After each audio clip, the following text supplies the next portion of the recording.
Hey guys, welcome back. Okay, so today's Friday. Yesterday was Thursday. I don't know if you guys remember the dog I was telling you about, but she passed away in her sleep, so not really in a good mood. And then I'm like, well, I haven't filmed Skylas' video. It's Friday. They're going home tomorrow or Sunday. And so I'll do Skylas' video. Came out with a good mood. And I catch her, and she just about took my finger off twice. Not my finger, my hand. Biting into the treat, not paying attention. I was holding it and trying to push it up so she'd have more to bite, and she wouldn't wait and pretty much just nipped twice. So I got after her for that. Then when I was leading her on the halter, she didn't want to walk forward. She started bracing against me and rearing up because she didn't want to work. She knew it was time to work. So I got after her for that, which I just chased her butt around, backed her up, kind of made her work, and then at the where we tack up, I made her rest. Then when I went to put the bit on, she didn't want to lower her head, so I had to add more pressure than I normally do behind her ears to get her to head drop. And there's mosquitoes everywhere. And she got pissed off about that. And then she somehow got her tongue over the bit, so the bit's not fitting her right. I realized in my last video it was on upside down. Thank you to the person who commented. I already knew though. And I put it right side up, and for some reason it just doesn't look right on her. I don't know if it's the way she's playing with it or her getting her tongue over. Not sure. I'll figure it out. But she's pissed off right now. And then I tried to lead her forward, and she started acting up again, so I kind of popped the bit and made her back up a little bit. So she's upset with me. I'm going to put it all behind me and just try to act like it didn't happen, to try to have a good mood, because if you go into it with, oh, she just pissed me off, well, then you're going to have a lot of fighting in your ride. So I realized in my last video that you guys, that I haven't posted yet, that you guys, it'll probably be posted by the time you guys see this one, that you guys could see everything, and I didn't know you could. So today we're on Skyla, and I know my saddle doesn't fit her right. It's a little loose, so yeah. Hey, makes me a better rider. So when you have a saddle that's a little loose and it moves around a lot, it makes you a better rider. It teaches you how to sit better. So you'll see me get off in a little bit and tighten it, but here we go. We're just going to go for a ride. Probably going to be the same thing that I did with Rose.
The trotting of the barrels and the cantering home is kind of how I do my warm-up. I'm sorry if the lighting's not good. And now for her, because I know she's a pain in the ass to ride. I know she's a little shit unless you kind of show her you're in charge and you mean it. I'm going to do the circle exercises that you guys see me do with Rose, but I'm not going to do them at a trot because she's already figured out how to drop her head at the trot and understand the trot. What I mean by that is she's a little more respectful in the trot than she used to be. The canter, she's still kind of like, ooh, we're going fast. I don't have to listen. I don't have to drop my head. I don't have to pay attention. So we're going to work out the canter.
not sure if you guys could see that, but she's kind of all over the place. She hasn't figured out her leads yet, and I don't know how to make her change them yet. I'm still figuring out how to slow her down and then push her back up into the canter and figure out the leads.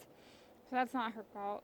If I knew how to do it, it'd be different. But if you guys could see, she's not keeping her head down.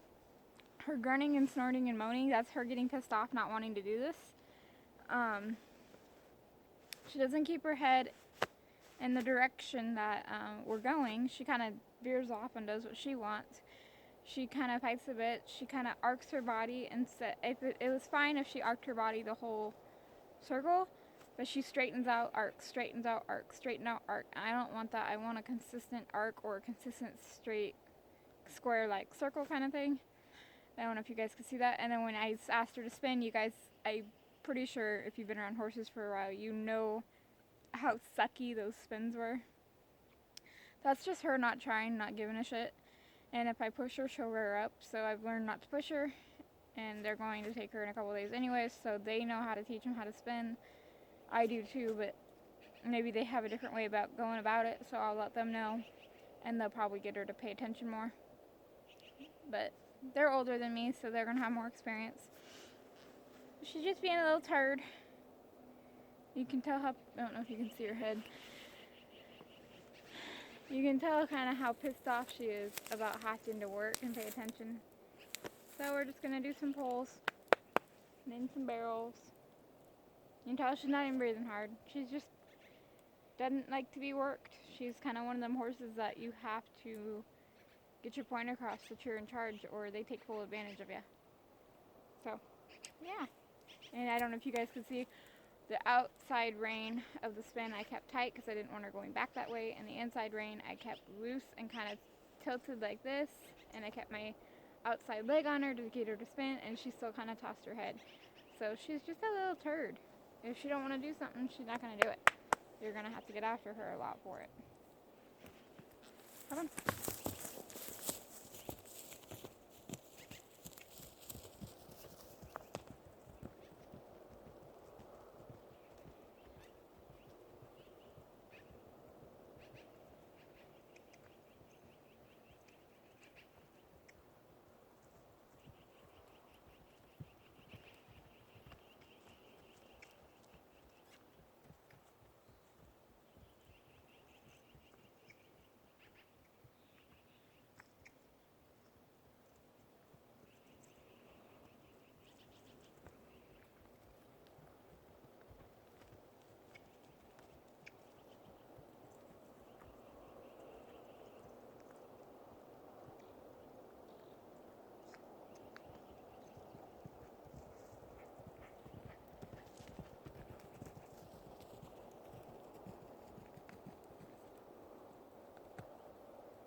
So the reason I kept doing the barrels over and over and over again, I wanted her to keep the pace. She has a bad thing of, if I don't want to keep my pace, I'm not going to, so you have to keep pushing her.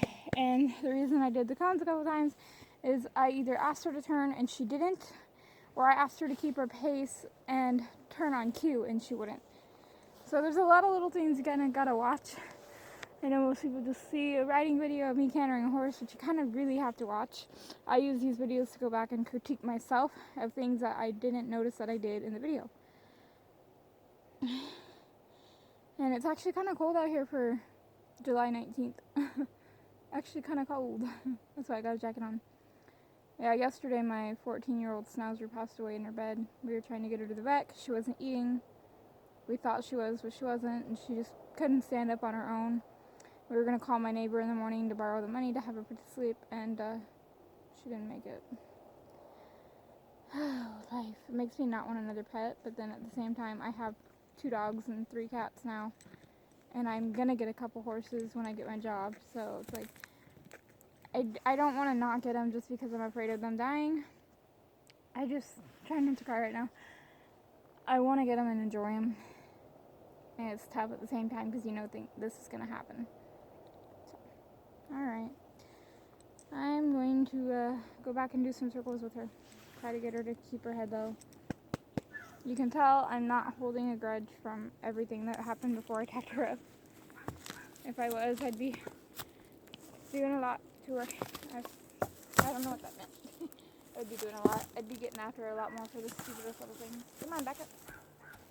Back up. There. Quit pulling your head out and back up. Back up. I want her to give right now. There, she gave. Instead of pulling again.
So you can see those circles were better than the other circles. She kept her head in and down. I was able to keep contact without keeping a tight rein. There was some slack in the rein. And the reason I kind of made her canter through here, even though it's a little rocky, is she tried to turn at the barrel, so I applied my spur. I'm also figuring out how to use my legs more because I said it and I'll say it again. My other horses I used to ride when I was younger, my grandparents and parents just bought old horses that you kind of just steered them with your rein instead of your legs. So I never learned how to use my legs. These are the first 2 horses I've ever had to use my legs on. So, yeah. She's doing good. Man, it's hard not to cry right now.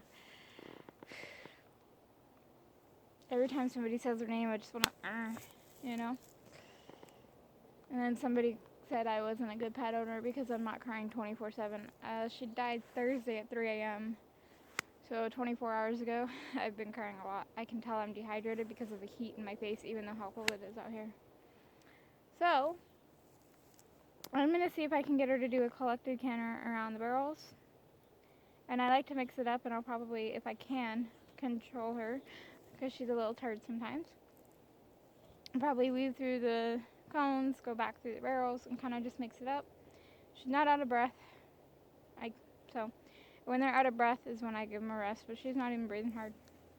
So that's a good thing. She's fat, but she's still in shape.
Ooh.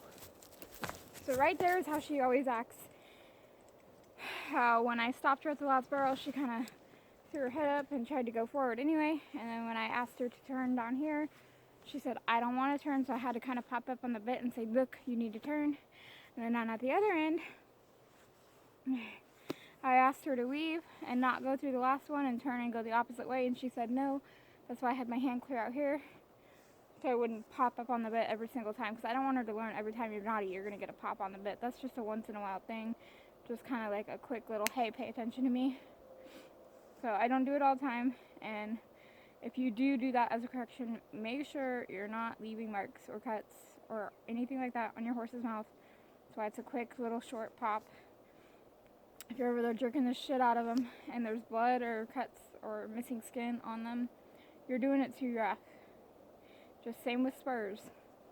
If you spur the crap out of them like I am to get her to keep cantering around the barrel and keep your pace, when you get off and there's blood on your spurs or missing hair and blood on them, you're spurring them too hard. Your spurs are probably too sharp. I have the dullest ones I could find. That's why I'm able to kind of kick her like that. There's never any marks on her. So just make sure you are aware of how strong your equipment is and how strong you should or should not use it. So just make sure you know what you're doing. I'm not saying I'm a professional or anything like that. I'm just saying I've learned with these guys what is too much and what is enough. There's nothing there, Mama. So we're going to try that again. Take her around the barrels, keep a nice easy canter. We're going to push her until she keeps that canter. And then we're going to try and weave through the poles on the way back. And then let her trot back if we can get her to. Do you see what I mean by she's kind of a pain in the ass to ride?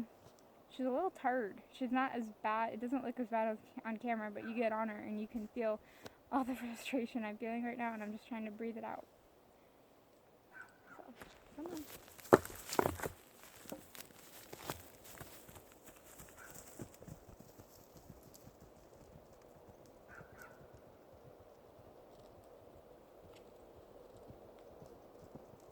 That was better.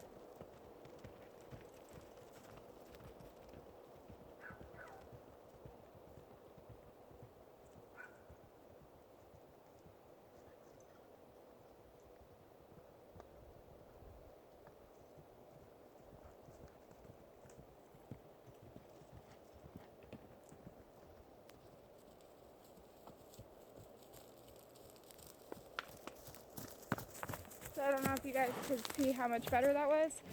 You can see, you give them a couple corrections and kind of make them sweat a little bit and think about it.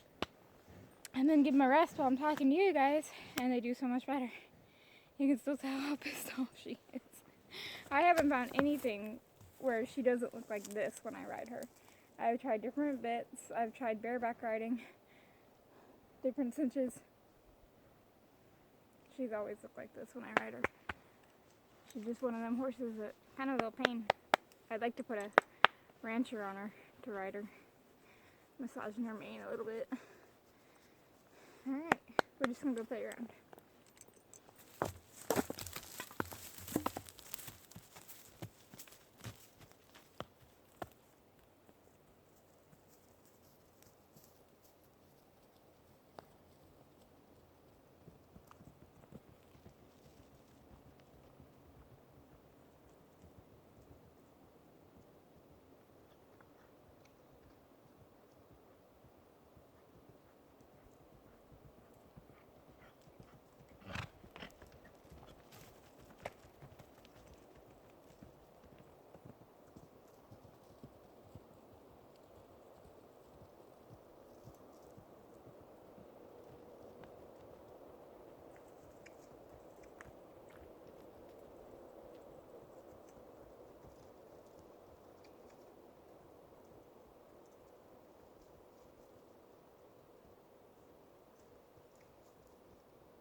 So I don't know if you guys seen that around the cones.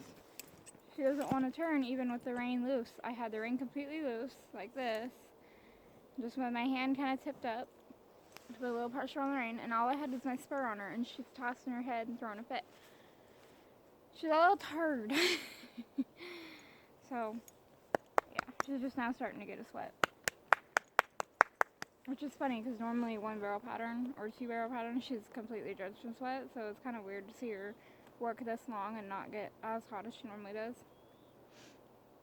And I think it's important to go through the patterns randomly, like how I went to the last barrel, then to the second barrel, then to the third, then circled around a couple of cones, skipped a couple, went back and circled through them all, and then made her side pass both ways. If you guys seen the side pass, one side was really good, and the other side, the reins were loose, and she's still acting like a little shit, so.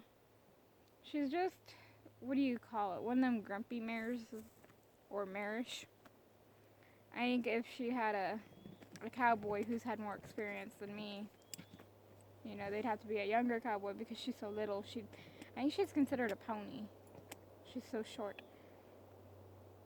I think a harder rider like that to put her in her place would kind of be good for her. So I know how to put her in her place to an extent, but not fully. And she's a pain in the ass if you ride her on the hill and she doesn't want to go up the hill or down the hill. She lays down with you, rolls on your leg, and once your feet are out of the stirrups and she feels both stirrups touch her, she gets up and runs off. She's a little shit.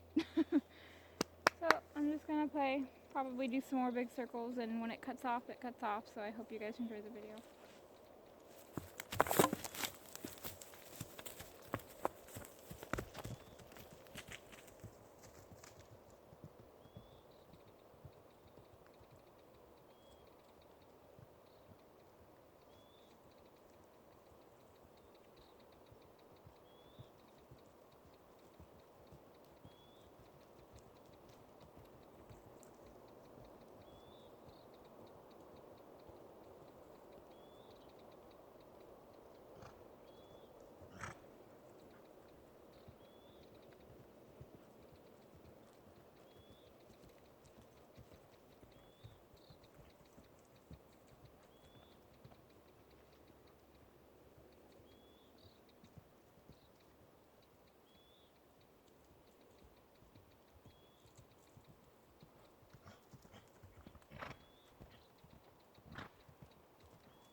Alright, so if you seen right there, when I pulled her up to stop and back up, she kind of took her head and bounced and tried to go the opposite way, and then tried to go the opposite way, and then when she figured out I'm serious, she backed up straight.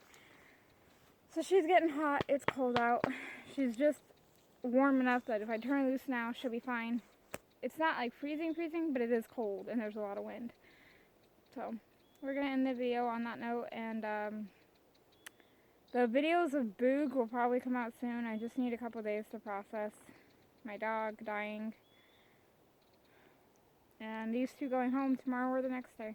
When you've had a horse here for 2 years, been caring for them, every time they got injured, you called them, they brought the medicine, and you got up at 5 o'clock in the morning to make their medicine 3 or 4 times a day and hand fed it to them to make sure they got every ounce of it, and wrapped their legs, and went through all the frustration and hell that you went with them. It's hard to let them go. Most people will say, no, it's not. Well, then you have more experience in the industry than I do, and this is only the second horse I've helped train. And Boog, I'm doing completely on my own. So, for me, it's hard not to get attached. And it's just, I'm going to cry when they leave, and I know it, and I know my mom's going to cry, and then my dog on top of it. It's just, it's a lot right now. So, the videos of Boog will be coming back soon. I haven't worked him since I showed you guys those bumps. Actually, since the last video you've seen of him. They're completely gone. And we think it was some kind of bug bite. At first we thought it was a rupture from the cinch being too tight, but Skylas had it too, and Skylas hadn't been ridden. And Rose is the only one that didn't have it, so the 2 lighter color horses got it. Not sure what it was. So, yeah, it's completely gone. We'll start saddle work and groundwork again, and I worked with him today. I just tied him up to a post while I filled out a job application, and he did great. So yeah, we're going to start saddling him and doing all that again, and I want to put the snaffle bit back on him and start draw reining him and start working more on the lunge line to get him soft on the lunge line before I ever get in the saddle, because if I can't get him soft on the lunge line, there's no way I'm going to be able to get him soft in a bit. Alright, I hope you guys enjoyed the video. Good night, guys.